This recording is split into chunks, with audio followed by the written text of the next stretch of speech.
في محافظة المنوفية وتحديدا في قرية اسمها الفرعونية، جاموسة شكلها غريب ظهرت من العدم، كانت السبب في موت أهالي كتير، وبسببها حياتهم اتحولت لكابوس. الناس قعدت في بيوتها وما بقتش تخرج منها، وده لأن كلهم مرعوبين من الجاموسة. أهالي القرية دي كانوا ناس على قد حالهم، وكل اللي بيفهموا فيه يدوب الزراعة والفلاحة، وبالنسبة لهم الجاموسة دي في الأول كانت خير كبير ليهم، وده لأن حجمها كبير جدا ولحمها كتير. صحيح كان شكلها غريب شوية، وده لأن عينيها حمرا زي الدم وسودة سواد الليل، بس الكلام ده ما فرقش في أي حاجة في الأول. بس اللي كان غريب بالنسبة لهم إن الجاموسة دي ظهرت في القرية فجأة، لا حد عارف جت منين ولا باين لها أي صاحب، وكل ما يسألوا حد من الفلاحين يقول مش بتاعتي وما يعرفش عنها حاجة، لحد ما حصلت أول حكاية. الحكاية والتفاصيل ده اللي هنعرفه في الفيديو بتاع النهاردة، بس خليك معايا ودايما خليك مع الصلاة.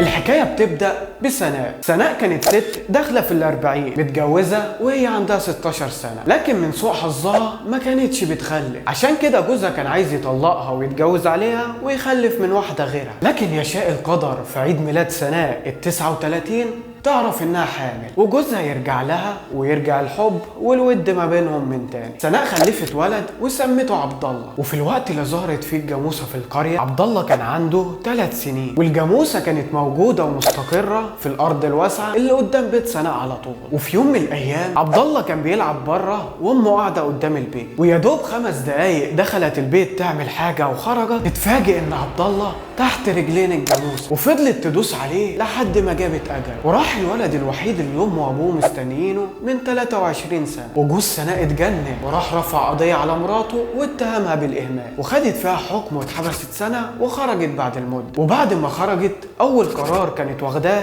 انها تخلص على الجاموسه دي وتنتقم منها، واتفقت مع واحد جزار اسمه عبد الرازق عشان يذبحها، وقالت له انها تديله فلوس وكمان لحمه الجاموسه دي كلها ليه. وهنا عبد الرازق خد السكينه وخرج يدور عليها في الشارع لحد ما لقاها، واول ما شافته فضلت تبص له وكانها بتتحداه، واول ما قرب منها اتضرب بالنار، والبلد كلها اتقلبت لان ما كانش حد يعرف الرصاصه دي جت منين ومين اللي قتل عبد الرازق الجزار. لكن بعدها اكتشفوا ان اللي خلص عليه واحد كان ليه طار بايت عنده يجي اكتر من 30 سنه وما كانش عارف يوصل، بس سبحان الله في اللحظه اللي راح يذبح فيها الجاموسه اتطخ بالنار. وهنا خلاص اهل البلد بصموا بالعشره ان الجاموسه دي منحوسه وبتجيب اجل اي حد يجرب منها، لحد ما واحد من الفلاحين على قد حاله اسمه كمال قرر انه ياخد الجاموسه دي ويربيها وهو يستنفع بيها، وكان ماشي بيها في وسط البلد وما كانش حد مصدق اللي هو شايفه. دي واد يا كمال، انت ازاي دي يا ولد؟ هتكحش وسطك يا ولد. وده لان الجاموسه كانت ماشيه في ايده هاديه وساكته، وده على عكس طبيعتها لانها كانت بتطلع بالليل اصوات غريبه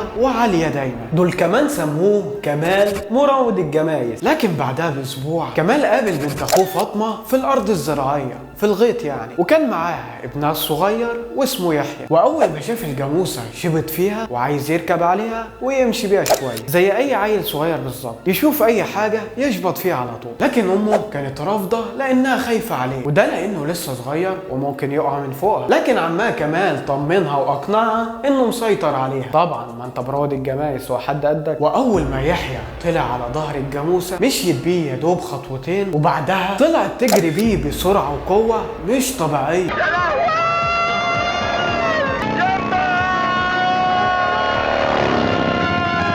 لحد ما وصلت للترعه ورمته فيها وطلعت تجري، واهل البلد اتلموا كلهم حوالين الترعه عشان ينقذوا يحيى. لكن امر الله كان نفذ وطلعوا يحيى غرقان من الترعه، وام فاطمه فقدت عقلها تماما. كمال حس ان الجاموسه دي مش طبيعيه وملعونه فعلا، وهنا قرر انه يبيعها باي ثمن حتى لو كان رخيص. لكن في نفس اليوم اللي راح يبيعها فيها طلع عليه حراميه حاولوا يسرقوه، لكنه قاوم وحاول يدافع عن نفسه، واتصاب بجروح شديده في رجله واضطروا يعملوا له بد. وتاني يوم هجم عليه نفس الحراميه وذبحوه في بيته وخدوا كل اللي وراه واللي قدامه. لكن لو كنتوا فاكرين ان الضحايا خلصوا لحد هنا يبقى لا، ده الموضوع بقى اسوأ بكتير. يومها كان في مزارع اسمه عبد الحميد قرر انه ياخد الجاموسه دي ويربيها في ارضه، وقال يكفي الناس من شرها، وانها طول ما هي موجودة بين بيوت الناس الاذى عمره ما يسيبه، لكن لما تتراعى في ارض واسعة بعيد عن الناس الاذى هيبعد عنه. لكن في نفس اليوم اللي هو خدها فيه صدر عليه حكم قديم بقاله كام سنة في المحاكم، ووصى مراته تبيع الجاموسة عشان تقدر تعيش هي وولادها في غيابه. لكن وهو رايح السجن في عربية الترحيلات العربية عملت حادثة واتقلبت ومات عبد الحميد، والجاموسة المرة دي كانت من نصيب جار عبد الحميد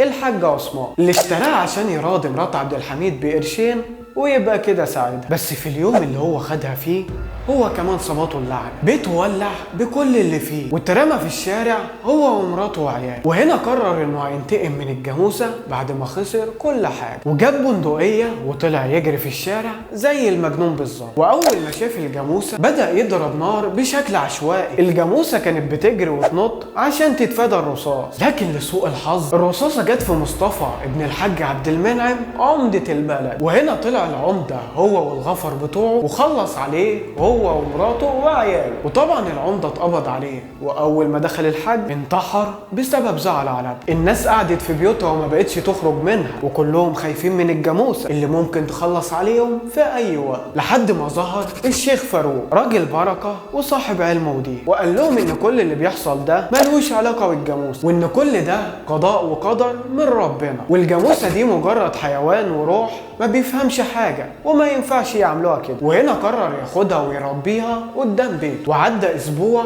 وكل حاجة تمام، والناس بدأت تطمن وتخرج من بيتها واحدة واحدة عشان تشوف حالها. لكن في يوم لما صحيوا الصبح بدري لقوا جثة الشيخ فاروق مرمية في الشارع، لكن محدش عارف ايه اللي حصل. وجريوا على بيته عشان يبلغوا مراته وعياله باللي حصل، بس لقوهم ميتين بنفس الطريقة، ومحدش عارف يوصل للسبب اللي عمل فيهم كده. اما الجاموسة زي ما ظهرت زي ما اختفت وما بقاش لها اي اثر، محدش عارف راحت فين. عشان كده كلهم قالوا ان ده ما كانش حيوان، ده كان جن او روح مش مرتاح او لعنة الاثار اللي موجودة تحت ارض القرية دي. لكن برغم اختفائها الا انها سابت الخراب والحزن لكل اهل البلد. وطبعا القصة دي انا معرفش هي حقيقية ولا متألفة، بس لها مصادر وسألت اصحابي في المنوفية وقالوا انها حصلت فعلا، بس قصة غريبة وقديمة حصلت تقريبا سنة 1923. لكن لو تعرف حاجة عن القصة دي اكتب لي في الكومنتات. وبكده يكون وصلنا لنهاية الفيديو، واستنوني في فيديوهات تانية كتير. ما تنسوش تعملوا لايك وسبسكرايب، ودايما خليك مع صلاح.